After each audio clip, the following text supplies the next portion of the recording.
So today's video, I wanted to do a kind of long-term case study for a book that I published in January of 2023 that's gone on to earn nearly $100,000 of royalty. So yes, I'm going to come back into this. I'm going to go through month by month. We're going to take a look at the advertising spend, but we're going to be taking a look at how much you can earn from one coloring book on Amazon. So yes, this is not typical. We're not talking about your average person who comes on to the YouTube scene who then thinks they can publish one low content book and make this type of money. That's not the case. We're going to talk about that in the preface for this video. We're then going to take a look at the total royalties versus the advertising spend, because that's important as well. We'll take a look at how consistent the sales have been over the years. We'll talk about the production cost of this book. We'll take a look at how long it took to make, the advertising strategy. So we're going to go into my advertising account, the niche and keyword strategies, and then we're going to talk about the next 1 to 2 years for independent publishers as we go through this video, because it is a significant time for independent publishers. Things are definitely changing, and it's very, very important that we change with the time. So we're going to talk about that as we go through this video, and we'll look at how I did things back then versus how I'm doing things now. So before we get started, if you're fed up being bullshitted by people on YouTube especially, and you want to be in the most transparent and the absolute best place that you can be as an independent publisher, make sure you check out my membership website, which is Raydog.com. It's for serious publishers or people that want the absolute best chance possible of having success through publishing and the absolute most transparency with publishing as well. It's free to get started. It's Raydog.com. It's going to be linked in the description below. But let's get into this. And I think if you know me, you know that I don't really like talking about money that much, but just for the sake of showing these stats versus the advertising stats as well, and how those two work together. And also the other point of this is to take a look at what you can expect to happen with your best-selling books over the course of 2 to 3 years, and also what happens during Q4. So the book was launched in January, started off extremely strong, and this is of course not to be expected for every single person or hardly that many people. Yes, this is an exceptional case to make $1,000 the first month, followed by 4,000, 3,000, etc., etc., etc., etc., all the way up to Q4 of 2023 where we hit $15,000. 2024 things started to die off a little bit. Of course, the sales are still pretty consistent, still nice. And then the Q4 for 2024 wasn't as good, but still very impressive. And as we enter into 2025, things start to dip a little bit further as well, but still pretty consistent. So typically when people show these type of numbers, they will purposely omit the advertising spend. But if we come into my account here for this portfolio, we spent $3,135 across all the campaigns, 8 different campaigns in the lifetime for this book, plus whatever 20% on top of this is. 24% ACOS, 6 million impressions, 21,000 clicks to 1,582 orders.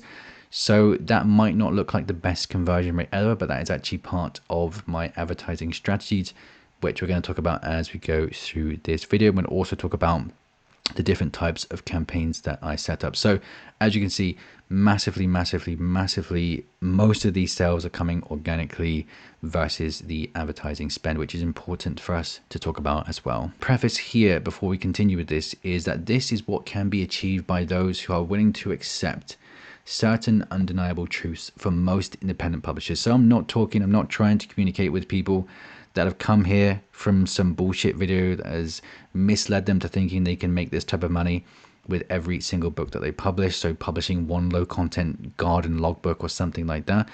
No, we're talking about people that have been paired with the reality, and the reality being things like there's going to be a failure percentage to the number of books that you upload, that you need to bring something new or better to the marketplace. You have to have a strict and boring advertising strategy in place, and you're not emotionally affected easily, and you do have some time, if not money, to invest into this business model. Let's take a look at the advertising strategy and the type of campaigns that we set up for this book. So I'm going to go into my account and go into a little bit more detail about this, but this has been something that has been consistent through every single book that I release.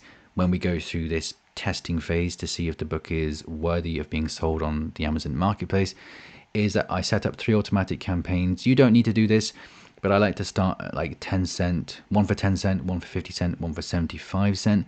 Sometimes this is 20 cent, 41 cent, 90 cent. It doesn't really matter. What you really want to do is to start your automatic campaigns and then see how quickly you can reduce the cost per click, okay?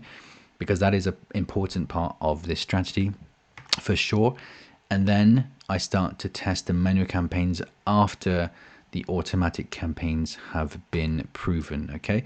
So on top of this, after the book has been proven through the automatic campaigns, so we're gauging the success of the book through the automatic campaigns, then we start to target similar books in a niche that have fewer reviews and a higher price. So basically I only enter into this kind of testing phase of different advertising campaigns.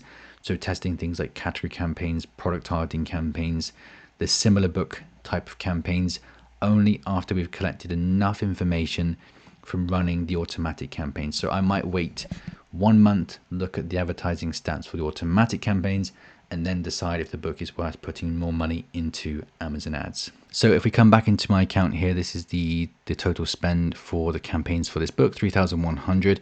And like I said at the start of this video, the conversion rate might not sound like the best here, but this is part of the strategy that I use for my automatic ads.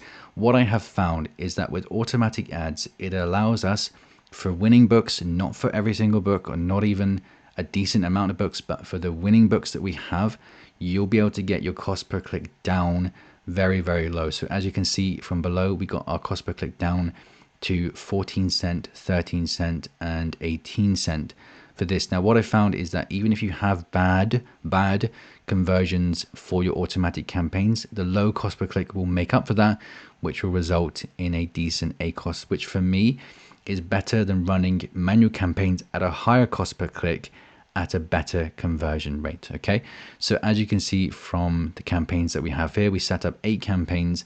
2 of them have been running for a very long time, and then we set up this one that targeted one of Coco Wire books because that book was performing well in an automatic campaign. And then we started testing some gifting campaigns and category campaigns, misspelt campaigns, and a lot of them don't take off and do anything, but the ones that do well, you can leave on for a long time, and these ones have been left on for over 2 years now. So if you want a bit more of a step-by-step approach to Amazon ads and taking a look at your metrics, for example, and launching a book, we have all the course content you could possibly need for this inside of the Raydog membership. It's all included from day number 1. It's at chrisraydog.com. On top of that, inside the Raydog membership, we have the Raydog Seller Room, which is our incredible Discord community. Just one part of this community, we have an advertising section where you can come in, post your advertising stats, get feedback on your advertising stats from me and other successful publishers as well, and give you some considerations going forward with your campaigns. So that is the Amazon ads strategy for this book. I know it's boring, I know it's basic, but basically what we're doing, and you need to go over this again and again and again in your head, when it comes to selling directly on a third-party platform like Amazon, you have to create the book, you have to release the book, preferably with some Amazon ad spend with a budget that you're happy with, and ultimately you're testing that book into the marketplace. Then you decide, are the stats good enough to carry on running this book, to running this campaign? If not, you stop the campaign and then you repeat the process where you create the next book, release it, test. So create, release, test, create, release, test is what you should be doing for every single book, and not producing one book that you love and think is amazing and then spending $3,000, $4,000, $5,000, $6,000 on it just because you have that money available. Do not do that. Also, one thing to note here is that inside of the Raydog membership, I actually showcase every single book, including this one. I do case studies on the live Friday calls for every single book that I publish, whether the book wins, whether it fails.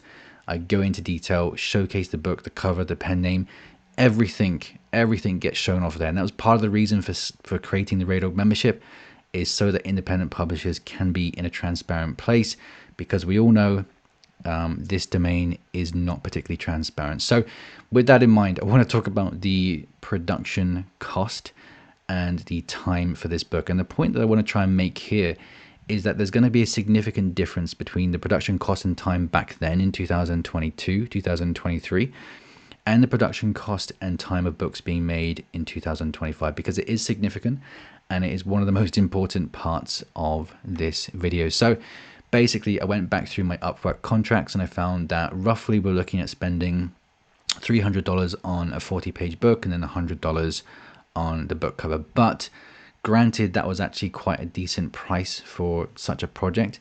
The total time is the main problem here. Now, this took, with my involvement on everything, back and forth with the illustrator, doing loads of different things like research on the different elements that I wanted inside the book. This took over 3 months to have this book created. So that is a very long time to test a product into the marketplace that has the potential to just fail the very first week that it gets uploaded. Okay, so now things are different with the advancements of AI.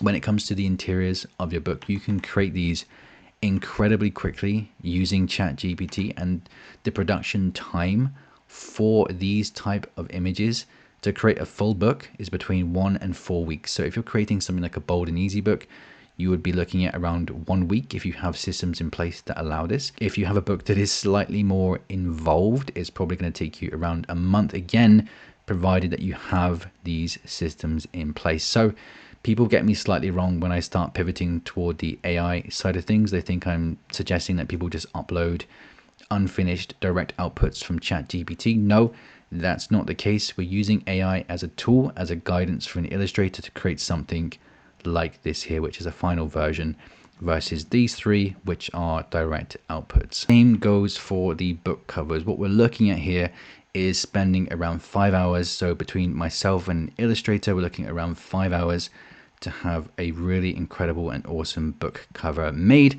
And the production cost, even though I'm working slightly differently with my illustrator, the production cost that you can expect with this is probably closer to around $30 to $50. So there is a huge difference between how long it took to produce books back then, and this is something that I would have massively preached back in 2022, is that you should take your time to create a high quality book. Now, there is no point in taking time to create a high quality book in 2025, because you can do this very quickly with the assistance of AI. You can create high quality books very quickly. And the quicker that you can create these books, the faster you can test them into the marketplace, which is going to be extremely important in the next 1 to 2 years. And I talk about this a ton inside of the Raydog live calls, and all of these live calls are recorded if you ever want to check them out.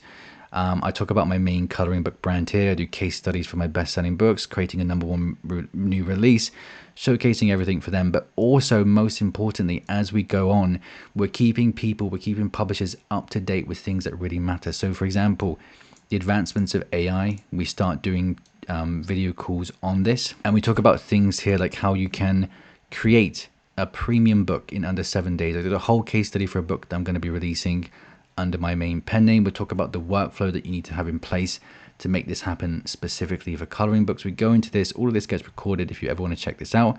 This is all included with all the course content, all the Discord and advertising stuff, all included from day #1. That's chrisraydog.com if you want to check that out. So that's the production cost and time. And the point is, again, I wanted to showcase what the approach was back then, was to take your time making a high quality product.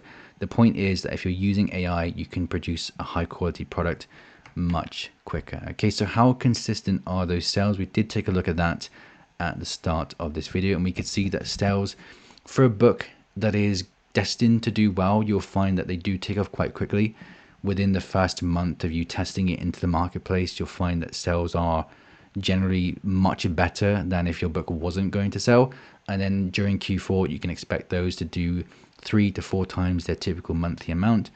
And then as the months go on, you can probably expect things to slow down ever so slightly, as you saw from the start of this video. So I think another important one, looking at things back then and looking at things now, really important that we talk about niche and keyword strategy. So back then, and this is even more relevant now, and people don't want to believe me. I know that I'm a keyword hater, a keyword tool hater. That's who I am.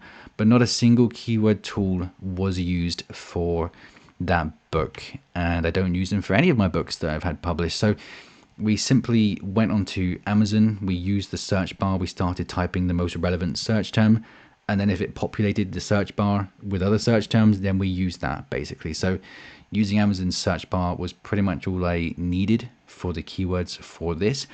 But most importantly, what we were looking at here was that the book cover was amazing for this book, which is why it took a long time. And then we had some kind of improvement on the niche offering. That was far more important than doing niche and keyword research. So the reason that I'm not going to go into detail with this is because it's not relevant information anymore. So in 2025 and beyond, I do think, just my opinion, I do think that keywords and niche research, especially with there being some BSR changes recently as well, and Amazon becoming very pro AI, I do believe that keyword and niche research is going to be completely useless. So I will show you now exactly how I do my niche research on Amazon. Really, in terms of my on Amazon niche research, it doesn't really exist anymore. I will come over and I will just search for the broad niche, and as you've probably established from this video, I like to do the coloring book thing. It doesn't mean that coloring books are the best thing ever. It's just what I enjoy doing and what I feel motivated to do. Search for that and I'll just take a look at things. I'll ignore the BSRs. I'll ignore the keywords being used by competitors' books, and I'll take a look at things like color palettes and see if I like the look of the color palettes or the layout of the book covers. And that's pretty much all that I will look at. And then I'll try and come up with something new inside of this niche here. So the main thing that I don't want to do, and I don't want to preach that other people do, is they come in and do keyword research and copy people's keywords, and also come in and just copy people's ideas. So for example, coming up with this kind of cozy friend book, doing the exact same thing that's already been done, which is what everyone does. Everyone will come in, copy these books almost exactly. What I do myself and what I preach to other people do is thinking this way: what can I offer that is somewhat similar to this? You know, it's been proven that cozy friends are something that people enjoy buying. What can I do that is different, that still kind of remains within this idea? So for example, we might be doing something like cozy dinosaur friends or something like that, but the point is that the book cover looks great. You have a unique title, like Silly Crimes is a really nice title, and we're just doing something different. That is what matters the most when it comes to selling directly on Amazon, not doing the same shit that everyone is doing over and over and over, which is why I don't like keyword research tools, which is why I don't like hot niche videos, because it promotes the idea that you just need to do what everyone else has already done. But if you want to make great sales, you'll do something different. So I know that's not what people want to hear, but that is what I have done myself, and it's what other people that I speak to inside of the Raydog membership who have been successful as well. They do exactly this. They offer something new. They reach for the highest quality possible, and reaching that high quality is now much easier than it's ever been with AI. One thing I wanted to talk about now was failure percentages, because it makes up, it's so important, and it's very important for how you approach publishing in general. It's very important for your advertising. It's very important for your releasing. It's very important for how much money you're going to end up spending. It's just so important that you understand that some of your books are not going to do well. So for example, inside of my main pen name, I have these kind of 3 winning books. So when it comes to a winning book, I'm talking about books that take off quite quickly, and it's pretty obvious that they're going to do quite well. The advertising stats will look quite good early on. You'll be able to get your cost per click down quite low quite early as well. And they make between, let's say, $300 to all the way up to $4,000 per month. Obviously, it's probably likely to be closer to $300 to $1,000 a month for these winning books. Okay, it depends on the niche, of course. So one thing to note here is that I don't collect any reviews from day number 1. They're all organic. And what I found, and the reason that I put this into this section, is because across my many years of communicating with people who are doing low content and medium content books, what I have found is that collecting reviews for these type of books makes absolutely no difference. And I did a test myself. I tested the advertising stats for when my books had no reviews versus when they had 1,000 reviews, and the organic sales from 0 reviews to 1,000 reviews, 0 reviews to 100 reviews, and there's absolutely no difference. There's no reason to believe that collecting tons of reviews from day number 1 for these type of books is going to be a game changer. So I don't recommend that people do that. If you have the ability to do it, then that's great. It might make some difference, but that's just something important to note here, that to make this type of dollar from Amazon and from coloring books, you don't need to have any reviews. Okay, so out of my entire account for this pen name, we're looking at around 2 books that are at a total loss still. So as in the amount that it costs to have the book cover made, the interior made, plus the ads, two of those books are still making back that money. They're not in a huge loss because of the advertising strategies that we have in place, but around two books are still at a loss. So the rest, what you'll find, and this is what I found across other successful publishers as well, is that the rest of your books are going to vary in the sales velocity, as in they will go up and down. Ultimately, they're going to be on the lower side of the amount of sales you'll make each month, like 10, 5, 20, 50, or something like that. But ultimately, they make their investment back over time, which is why it's important to look at this from a long-term perspective. And during Q4, when most of your books will get a bump in sales, that's when those failed books will make their investment back. Okay, so you got to drill this into your mind, is that you will not have every single book do well, which is why having an advertising stop in place is vital to prevent overspending. Too many people are emotionally attached to their books and end up spending too much money on them. You have to be somewhat robotic and mechanical in this domain here with how you approach things. Again, you're approaching it in the sense that you're just going to test a product into the marketplace and then move on to the next if it doesn't work. So this is one of the reasons why I think it's a great idea, if you are new, if you're struggling, or if you want to take your publishing to the next level, is to be around people that are actively experiencing these things. So for example, inside of the Raydog membership in the Raydog Seller Room Discord, we have publishers that share, including myself, everything that they publish, because being able to get feedback on what you are publishing, what position you're in, your advertising stats, is incredibly important. It's incredibly important. The most important thing you can do, is the biggest advantage you have as a independent publisher who is just beginning or struggling with sales, is to get feedback on what you are doing. And what I've noticed across the success stories that we have inside the Raydog membership is that every single person that is having success has gone through this process of having a faded percentage of books, but also having a stop on their advertising and getting feedback on their advertising and getting feedback on their books as well. So again, something consistent that you will see is that you will hardly ever see anyone that has between 1 and 5 books that is doing well. And even for people that have sold, for example, people that have sold their first 1,000 copies, they've had to go through this failure percentage to get to the point where they find these winning books, and then they let them run. So like I said, everything is included inside of the Raydog membership. We have live calls every single Friday where I stay on for quite a long time and talk to people pretty much every single Friday. We have the Discord community where people come in, they post their books, get feedback on their book covers, they post advertising campaigns, pretty much everything that you could need to progress as an independent publisher. If you want to check it out, that is chrisraydog.com. So with that in mind, let's talk about the next 1 to 2 years for publishing specifically on Amazon. And believe me, when you look at the advancements of AI, it is pretty obvious now, like if you saw from this video how fast we can create amazing content, amazing book covers, you got to prepare to be left behind with your publishing business unless you adopt an AI first approach. So when I talk about AI, people think that I'm trying to jump on to some kind of trend for these videos just to get the clicks and the ad revenue, which is fuck all, by the way. That I'm just trying to jump on the latest trends. But AI, the advancements of AI, it is not a trend. It is not a trend. It is a shift. It is a shift. It is happening in front of us right now. So you got to be ready for that. And again, be around people that have an AI first approach at all costs. It can be a great thing for you. A wonderful journey is going to await you. A wonderful journey awaits you with lower production cost, faster production time, and ultimately, if you know what you're doing, much better books. But you do need to have systems in place to help you build away from Amazon as well.